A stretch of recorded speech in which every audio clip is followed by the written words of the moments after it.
ఆడతారో వాడన్న అబద్ధాలు ఇంత తొందరగా ఆడతారని మాత్రం మేము కలలో కూడా ఊహించలే.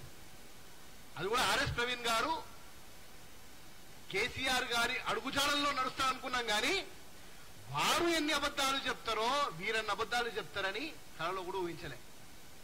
మా విద్యార్థి నాయకుడు, విద్యార్థి సమస్యల మీద ఉద్యమించే నాయకుడు, మరి Telangana residential education institution recruitment బోర్డుకి సంబంధించి అందులో ఏదైతే ఆనాడు ఆర్ఎస్ ప్రవీణ్ కుమార్ గారు చైర్మన్ ఉండే, ఇది ఆయన సంతకమే, ఆయనదే. మస్తు సంతకాలు చూసినాం ఆయనది. ఎందుకంటే ఆయన సెక్రటరీగా ఉన్నప్పుడు కేర్ టేకర్లని వాళ్ళని వీళ్ళని కొంతమంది మొత్తం వాళ్ళ మనుషులను తెచ్చుకొని పెట్టుకున్నాడు. నోటిఫికేషన్లు లేవు, పాడు లేవు, కథ లేదు, కారకాయ లేదు. అప్పుడు చూసినాక ఈ సంతకం ఆయనదే.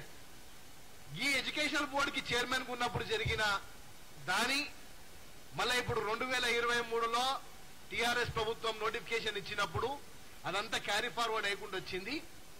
మీ హయాంలో జరిగినప్పుడు మీరు దాన్ని మార్చుంటే విద్యార్థుల బతుకులు బాగుండే అని మా వాడు ఏదో ఆ బాధతోని విద్యార్థుల సమస్యలు, నిరుద్యోగులను ఏదో విధంగా ఈ ప్రభుత్వంలో భర్తీ చేయాలన్న బాధతోనే. అంటే ఓ ఆయన ఇక చూడాలి మొత్తం ఇక ట్విట్టర్ అంతా, అంటే ట్విట్టర్ దగ్గర జాయిన్ అయ్యాడు కదా కేటీఆర్ దగ్గర, ఇక ట్విట్టర్ లో ఒకటి పెట్టిండు, మీరు చదువుకున్నారా లేదా భయ్యా, ఏమని పెడతారంటే బల్మూరన్నా మీరు చదువుకున్నారా లేదా, మీరు చదువుకున్నోలేనా లేకపోతే కాపీలు కొట్టిర్రా, చిట్టీలు కొట్టిర్రా.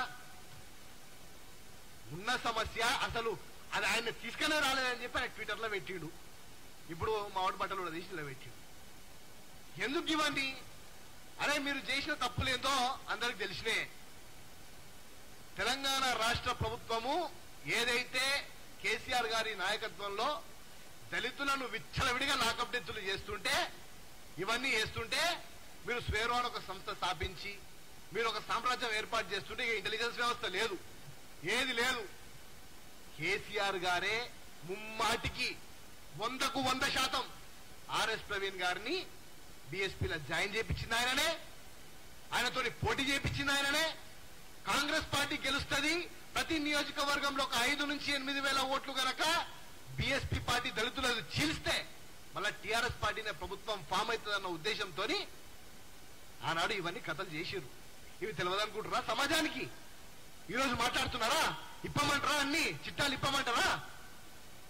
ఆనాడు దివంగత నేత పరిటాల రవి గారి హత్య జరిగిన తర్వాత ప్రాణాలను చేతులు పెట్టుకొని బిక్కు బిక్కుమంట వస్తే ఇదే కాంగ్రెస్ ప్రభుత్వం మిమ్మల్ని తెచ్చి హైదరాబాద్ లో పోస్టింగ్ ఇచ్చింది. ఎందుకు ఈ కాంగ్రెస్ పార్టీ ఇప్పుడు వచ్చి ప్రభుత్వంలోకి వచ్చి ప్రజలు స్వేచ్ఛావాయులు పీలుస్తుంటే, ప్రజలు ఇప్పుడిప్పుడు రిక్రూట్మెంట్లు చూస్తుంటే, వాళ్ళకు ఆర్డర్లు వస్తుంటే ఇంత కడుపుమంట ఎందుకని అడుగుతున్నా. దయచేసి ఏదైతే మీరు మాట్లాడిరో కల్వకుంట్ల కవిత గురించి మాట్లాడిరు, మీరు ఈ లిక్కర్ స్కామ్ చాలా పెద్ద స్కామ్, 100 కోట్లు ఎరేసి 1000 కోట్ల దాకా లాగే ప్రయత్నం చేసిరు. మరి పోయి మళ్ళా తిహార్ జైల్లో పోయి కవితను కలవనీకే తిహార్ జైల్లో బయట నిల్చొని ఆమెను కలిసేసి వచ్చింది. సమాజానికి మీరు మొహం ఎట్లా చూపించగలుగుతారని అడుగుతున్నా. ఈరోజు ట్విట్టర్ లో మాట్లాడడం కాదు, మీరు సమాజానికి మొహము ఎలా చూపించగలుగుతున్నారని అడుగుతున్నా. బహిరంగ చర్చకు సిద్ధం రండి, ఎల్బీ స్టేడియంలలో నింపుడు కాదని మా ముఖ్యమంత్రి గారి మీద మీరు ట్వీట్ పెట్టిరు. మా ముఖ్యమంత్రి గారి గురించి మాట్లాడే నైతిక అర్హత మీరు ఏనాడో కోల్పోయినరు. ప్రజలు మిమ్మల్ని ఎమ్మెల్యేగా తిరస్కరించారు, అటు ఎంపీగా తిరస్కరించారు. దళితులే మిమ్మల్ని చీగొట్టిరు. బీఎస్పీకి రాష్ట్ర అధినేతగా మీరు ఉండగా మీరు మొత్తం నియోజకవర్గాలు పోటీ చేస్తే ఎక్కడ డిపాజిట్లు రాకుండా అడ్డగోలుగా ఓడిపోయారు. రాష్ట్రంలో దళితులు కూడా మిమ్మల్ని నమ్మట్లే. కనీసం మేము వీటినన్నింటినీ సరిదిద్దుదాము, మీరు చేసిన తప్పులను సరిదిద్దుదాం అనుకుంటే అడ్డగోలుగా మాట్లాడితే మాత్రం చూసుకుంటా ఊరుకునే ప్రసక్తి లేదు. పంపిస్తారేమో మీరు తయారు చేసుకున్న మీ స్వేరోలని, మీరు తయారు చేసుకున్న మీ ప్రైవేట్ సైన్యాన్ని దాడికి పంపిస్తారేమో. దాడులకు సిద్ధం, సావనికి సిద్ధం, కానీ మా తెలంగాణ నిరుద్యోగులకు ఉద్యోగాలు ఇచ్చి తీరుతాం. మీరు చేసే తప్పులను సరిదిద్ది తీరుతాం. మీరు ఎన్ని ట్వీట్లన్నా పెట్టుకోరి, ఎంతనా తిట్టుకోరి, ఏమైనా వేసుకోరి. మా ముఖ్యమంత్రి రేవంత్ రెడ్డి గారు కమిట్మెంట్ తోని ఉన్నారు. నిరుద్యోగులకు ఉద్యోగాలు ఇవ్వాలని కమిట్మెంట్ ఉన్నారు. మరి ఏదైతే నిరుద్యోగ వృత్తి ఇస్తా అని చెప్పి మోసం చేసిన నాయకుడు, ఆ నాయకుడు ఇంట్లో అడగానే పోయినావు, నీ గురువు గారి దగ్గర పోయినావు, ఆయన కాళ్ళ దగ్గర మోకరిల్లినావు. మరి ఎందుకు అడగలేదు? ఆయన పార్టీలో జాయిన్ అయ్యేటప్పుడు నిరుద్యోగ వృత్తి ఇస్తా అన్నావు కదా, వాళ్ళు వచ్చి ఇంట్లో వండినావు, ఏం సంగతి అని అడిగినావా నువ్వు? ఈరోజు నిరుద్యోగుల గురించి మాట్లాడుతుంటే జీవో నెంబర్ 81 తీసుకొచ్చి ముందర పెడితే మీరు మీ ముఖ్యమంత్రి గారు రండి, ఎక్కడికి వస్తారో రండి, చర్చిద్దాం. మా ముఖ్యమంత్రి దాకా అవసరం లేదు. మా విద్యార్థి నాయకుడు, మా ఎమ్మెల్సీ బల్మూరి వెంకట ఒక్కరు చాలు. డాక్యుమెంట్లు పట్టుకొని వస్తాడు. మీ దగ్గర ఏమైనా డాక్యుమెంట్లు ఉంటే పట్టుకొని రండి మీతో పాటు. ఎందుకంటే మీరు కొత్త కొత్తగా జాయిన్ అయ్యారు కదా మొన్ననే ఈ పార్టీలా.